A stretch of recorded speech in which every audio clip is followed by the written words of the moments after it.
Morning shows the days. অন্তর্বর্তী সরকার এই যে 10টা মাস, এই 10টা মাসে কি করেছে বাংলাদেশের জন্য, যে প্রফেসর ডক্টর মোহাম্মদ ইউনূসকে 5 বছর 10 বছর ক্ষমতায় থাকার স্বপ্ন দেখছেন সার্জিস আলমরা সহ আরো অনেকেই।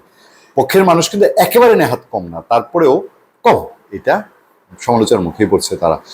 বিভিন্ন পত্রপত্রিকায় রিপোর্ট হচ্ছে, সবাই গবেষণা করে একটাই বের হয়েছে যে অন্তর্বর্তী সরকার 5 বছর বা 10 বছর, ডক্টর ইউনূস 10 বছর যদি প্রধানমন্ত্রী থাকে, যে কোনোভাবে একটা জাতীয় সরকার হয়, জাতীয় সরকার করার জন্য এখন খুব আলোচনা হচ্ছে, বিএনপিও থাকবে সেই সরকারে, এবং ডক্টর ইউনূসের ক্যাপাসিটি কাজে লাগায় যদি দেশটারে চালানো যায়, সেইটা হইলে সবচেয়ে বড় উপকার হবে এনসিপির, জাতীয় নাগরিক পার্টির।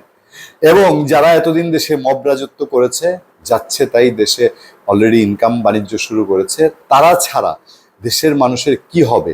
এই যে মর্নিং শোজ দ্য ডেজ, 6 মাসে কি এর নজির আছে বাংলাদেশে? বলেন যে বাংলাদেশে এইটা আইন শৃঙ্খলা, দ্রব্যমূল্য, অর্থনীতি সবকিছু মিলিয়ে, চিকিৎসা, খাদ্য, কোন দৃষ্টান্তটা দিবেন যে ডক্টর ইউনূস 5-10 বছরের জন্য, এখন আবার 10 বছরের কথা বলা হয়, শুরু হয়েছে 5 বছর দিয়ে, 10 বছরের জন্য প্রধানমন্ত্রী থাকুক?